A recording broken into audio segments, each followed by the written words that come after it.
Hello, my name's Neil. Welcome to Retro for You. Today we're going to be building this. Yes, the Amiga 500++ board. Well, not today. Basically this week I've been building it every day. So this is a big thanks to PCBWay. So a big shout out to them again and thank you. So without further ado, let's crack on. I'll see you after the intro.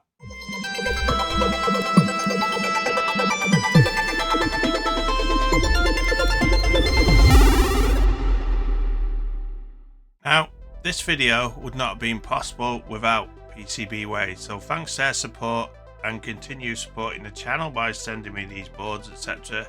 allows me to do these projects. Be sure to check out PCBWay.com. There's an affiliate link down below which allows you to order things through my recommendation, and also boards start as little as $5 for 1 to 2 layer, 10 pieces, and that is build time 24 hours. Now, they are very good at what they do. They're super quick at posting.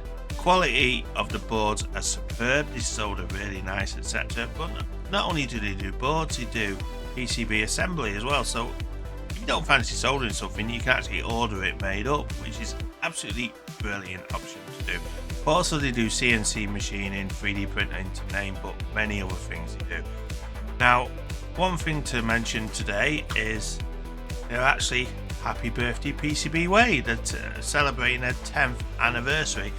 Now on there's 6 days to go. There's competitions, there's special offers, so just go along and check out the website. So without further ado, let's crack on with a build.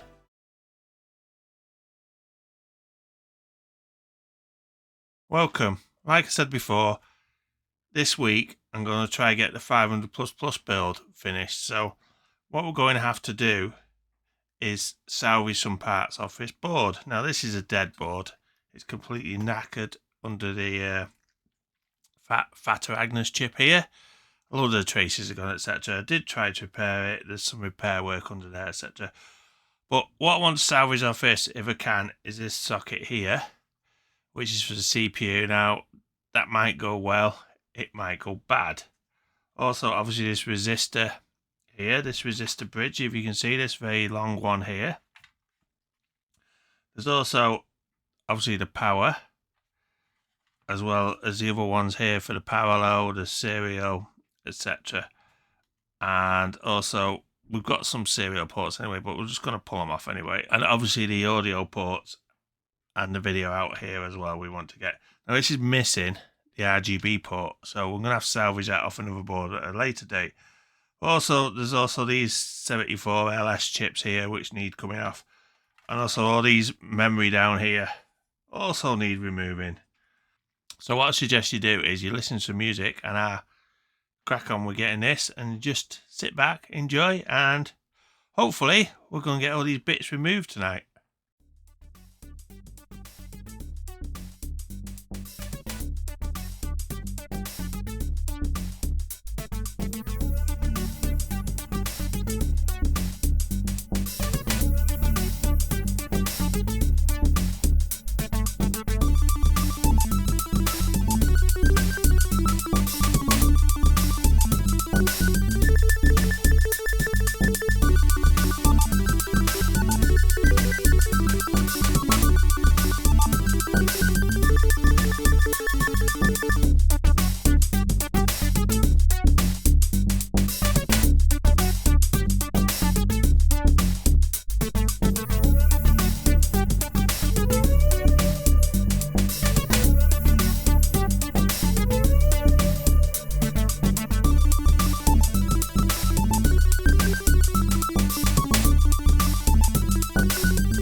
Today we're going to be doing some capacitors. So we're going to start off with these biggest ones here, which go in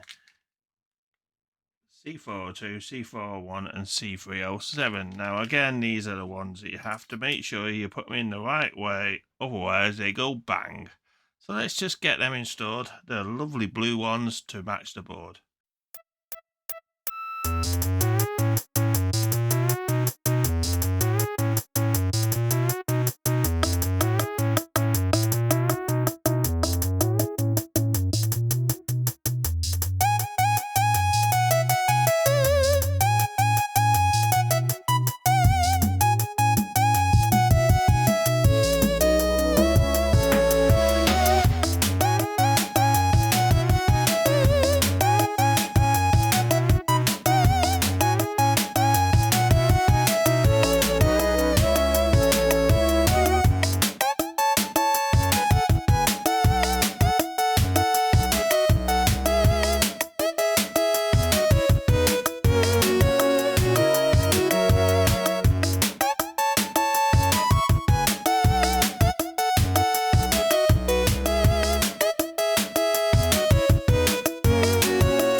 So, welcome to the third night.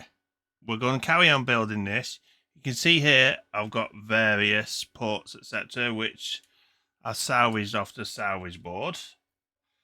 I even managed to salvage a CPU socket, which is absolutely brilliant because I needed one of them. Also, I salvaged a black Agnes socket, but I've been advised not to use this even though I salvaged it, and it all looks proper and good, but unfortunately I'm going to have to use a brown one. Now I do want to get this done. There's also this resistor bridge here, which I wanted to do, but obviously I found a Commodore branded one, so I'm going to use a Commodore branded one because it looks a lot better. Now we've got the power socket, etc. We got the power here for the floppy drive. That was a keyboard connector.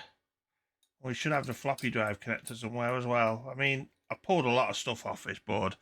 And we've got the memory along here, the memory chips for along here. Now, it's all going to be socketed, so we're going to put sockets all in this. All the caps are done now, all the resistors are done. We've got, obviously, the ports to do along the back. We've got the sockets to do. And we have a couple of transistors, etc. to do. And obviously some more resistors. The resistor bridges, the resistor arrays, whatever you call them. I think I call them resistor bridges, but everyone to their own what they want to call them. So without further ado, let's crack on. And I think the first thing we're going to do is do the ports along the back. So again, listen to music while I start getting this thing built up.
Okay, so here we have some small micro soldering. Now, I think these are some sort of protection for the joystick ports, which obviously the original 500 didn't have.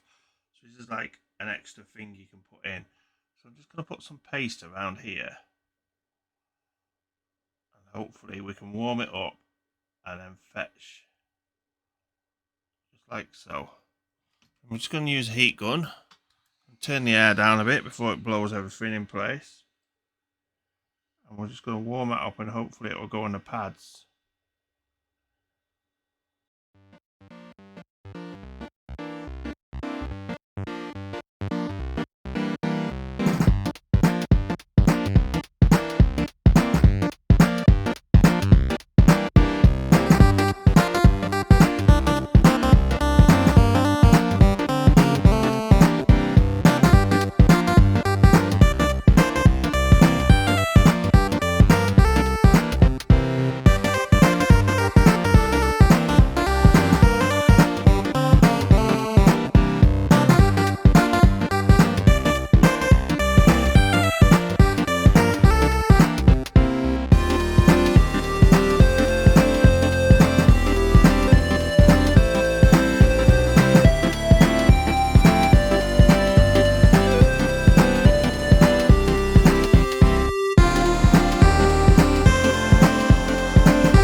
So we're at the point where we're just missing some sockets and a couple of transistors from around here, etc. So what I'm going to do, I'm just going to crack on with that. Then hopefully we're going to get the 500 plus I've got in the shed behind me, and we'll get that working. So without further ado, let's crack on to another montage. I mean, this video's only been montages, so what's another one going to do? It's not going to hurt, is it?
So we have a problem here.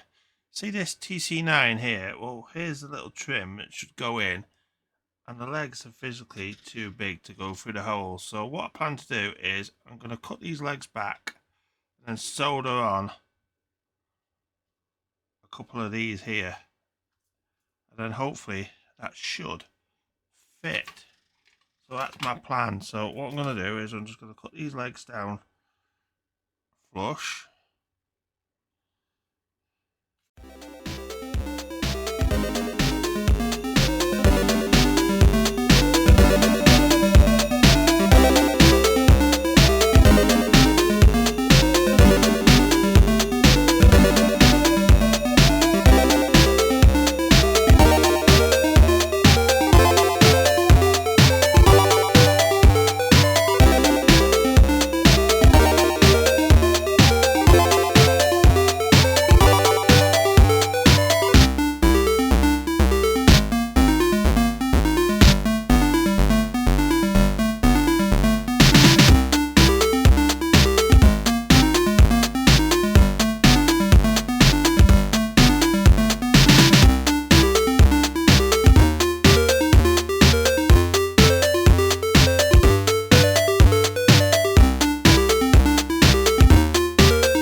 as you can see, it's all coming together. It's looking quite lovely, if I say so myself. This is in now. All we got to do now is trim this final piece down for here, solder it in place, and we should be ready to populate and give it a test. Exciting times, eh?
Yeah, looking really nice. I think now that is ready to go, to be populated and tested.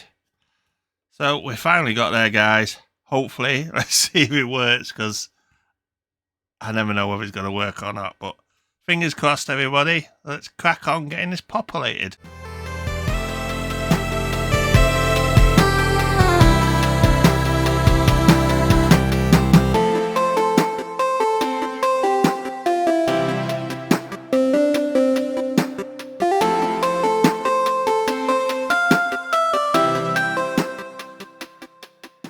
So let's start getting this populated. It seems to be built up now.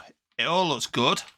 You can see here, it's still a bit like sticky in places. It needs a bit of a clean, but it's generally looking quite nice. I'm quite overly impressed with this, and it looks nice, but the big question is, does it work or not? So I actually ordered a load of new logic chips here, etc. So we're going to just go through these here, and we're going to see which ones we have, and obviously populate the board with which ones we have. And then the ones we're missing, obviously the custom chips and stuff are on a board behind me, so I'm going to pull them as well and populate them. So let's, without further ado, crack on with this.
Okay, so moment of truth. All the chips are in. I'm just going to connect this up to the monitor first, so you see what's happening. I'm going to plug in the power, and we're going to turn it on. Now, nothing has blown up, but also there's nothing on the TV as well, which isn't good. Things don't seem to be warming up. Check. Now, at least I'm consistent. This is the second board I've built on this channel, and it doesn't work. So at least there's some consistency there. I show it as it is, mate. This is how it always is with me at Mosley. So we're going to turn this on, and we're just going to check the voltage. Oh, hopefully you can see that. So we'll check at the floppy drive connector, because that seems to be the best place. So here we've got nada. I'm sure we should have -12 there. There we have no voltage as well. I've just made a complete binger. The bloody thing isn't plugged in, is it, over there? So I'm just going to turn that on. So that might help. No, it still doesn't work, but let's just remeasure again. Here we've got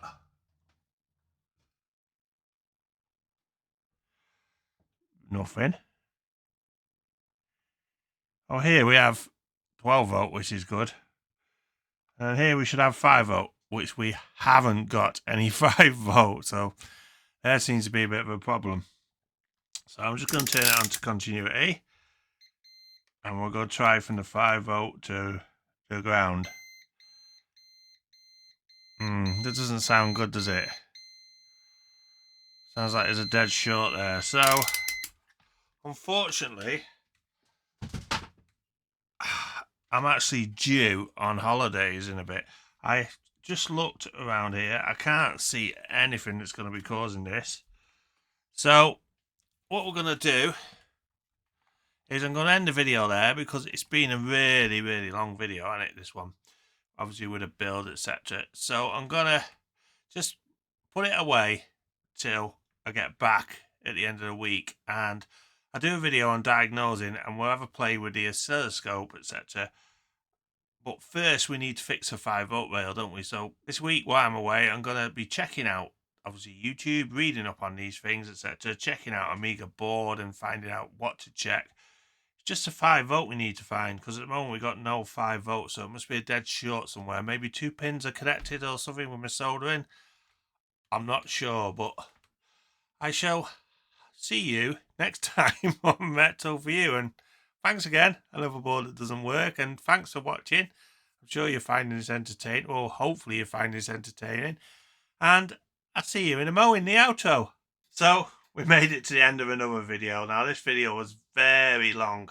I've gone through hours and hours and hours of footage to try compress it down to the size it is.